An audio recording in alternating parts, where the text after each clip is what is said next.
Finals between the Lakers and Heat coming up at 6 o'clock on ABC. It's win and go home and put the bubble in the rearview mirror. Hello and welcome to Access Sportsnet Lakers, brought to you by your Southern California Toyota dealers. I'm Chris McGee. The Hall of Famer is Big Game James Worthy. They bring in the real deal for the real game. Five-time champion. Current head coach of the Los Angeles Sparks, D. Fish. Allie is here. Brez will be here. Trudell is here. But Fish, you've always been known for clutch shots, and man, did you pick the right night. Man, no, the Lakers made it easy for me to pick the right night. No, it's good to be back. Missed you guys. It is great to be back in the city of Los Angeles. We've had an amazing crew. You, Candace, Rob Ory, Caron Butler been holding it down. Everyone's a part of it tonight. A big night. The Lakers won Game 4 of the NBA Finals against the Heat and now have a chance to close it out. LeBron and AD combined for 50 points in Game 4.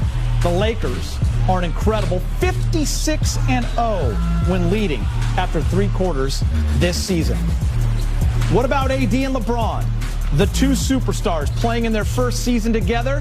Here's what they have done in closeout games this postseason. They've been unstoppable.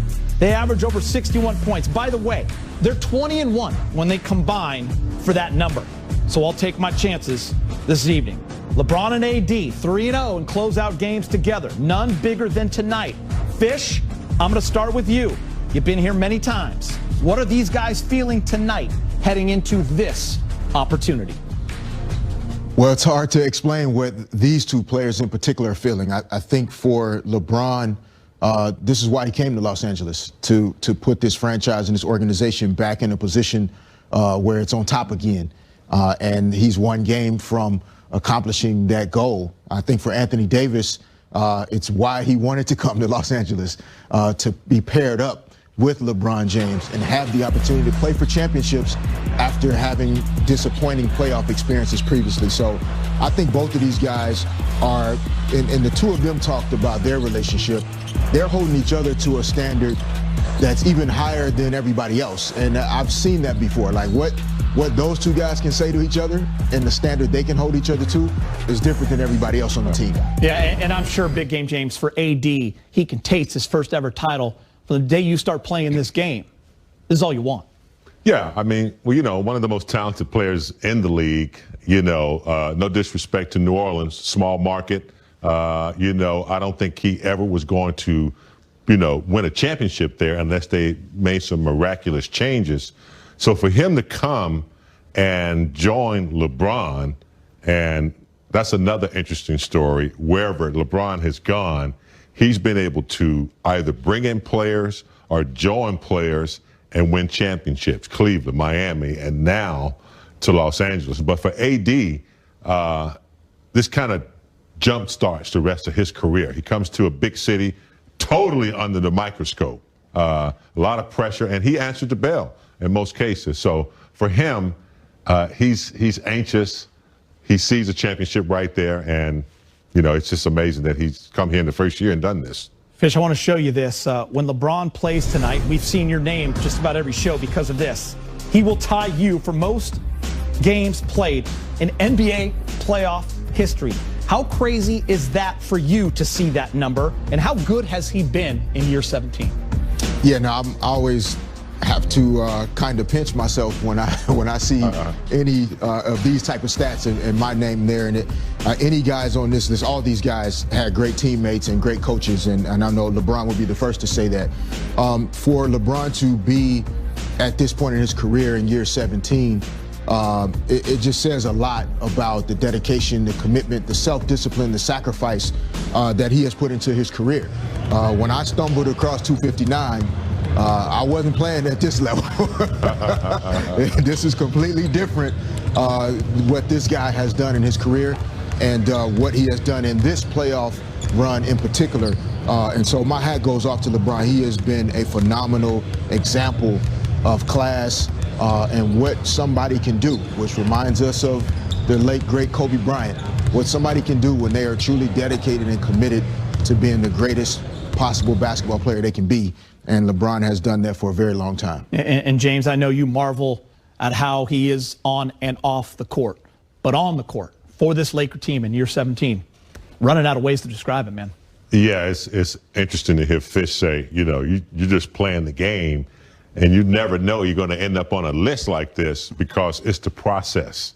When you're committed, when you're disciplined, and when you got your mind focused on the right things for your whole career, you end up on lists like that. You end up with 5 championships. You know what I'm saying?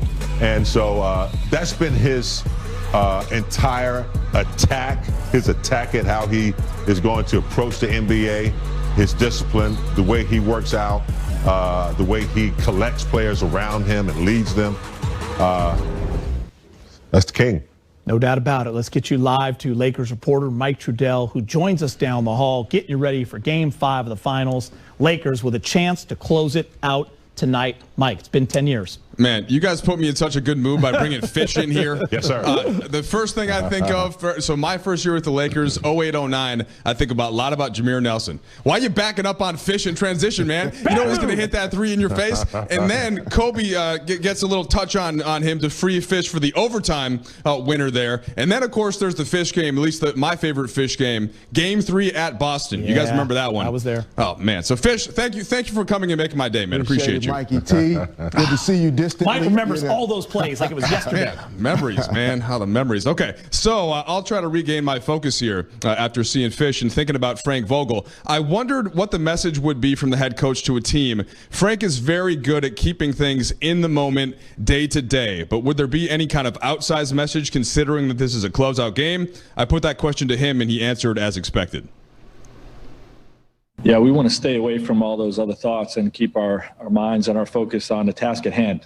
And all the details that go into execution, all the competitive spirit, in particular that we played with, the urgency that we played with in Game 4.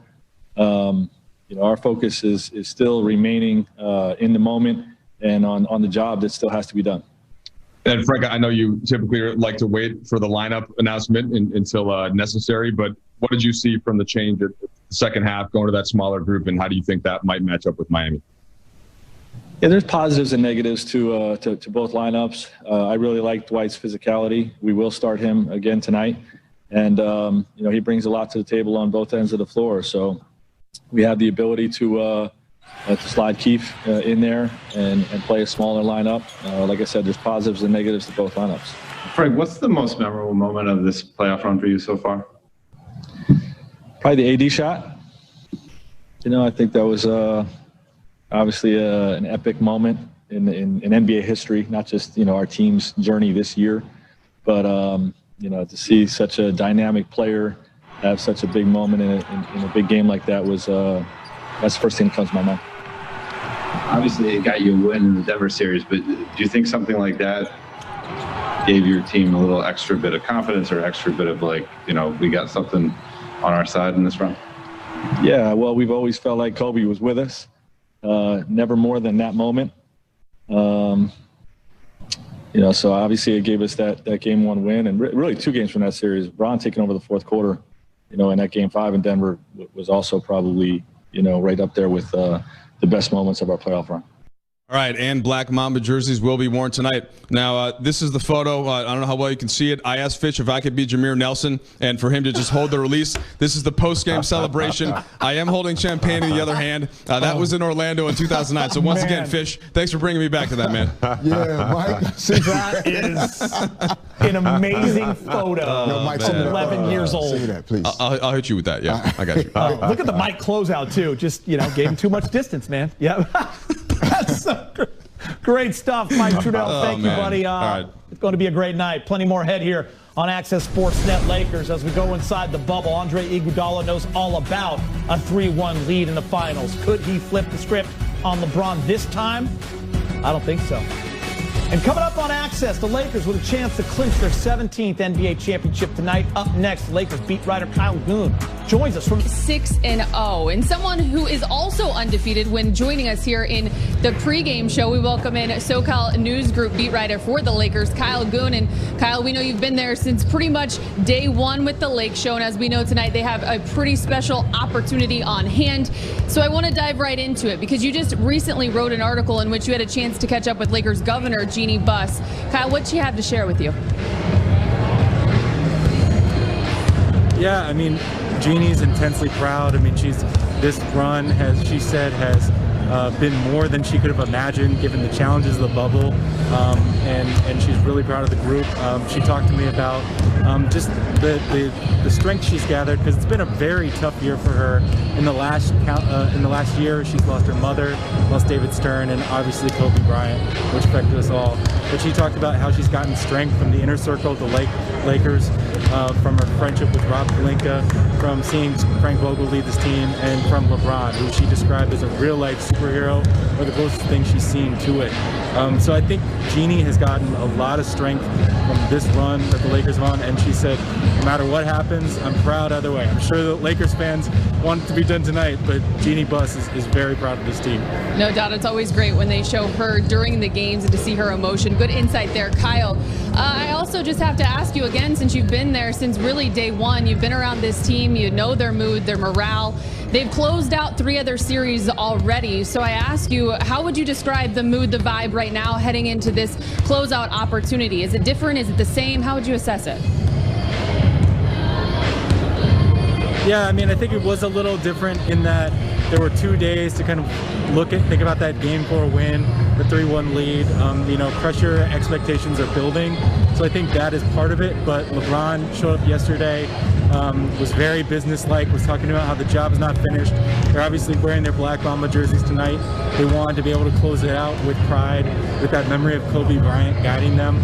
I think it is very serious-minded. Obviously, the Heat have shown that they're not ready to quit at any point. So I think the Lakers know they have a tough game ahead of them. But as you mentioned earlier, 3-0 and closeout opportunities. So I think they have a lot of confidence that they're going to get it done.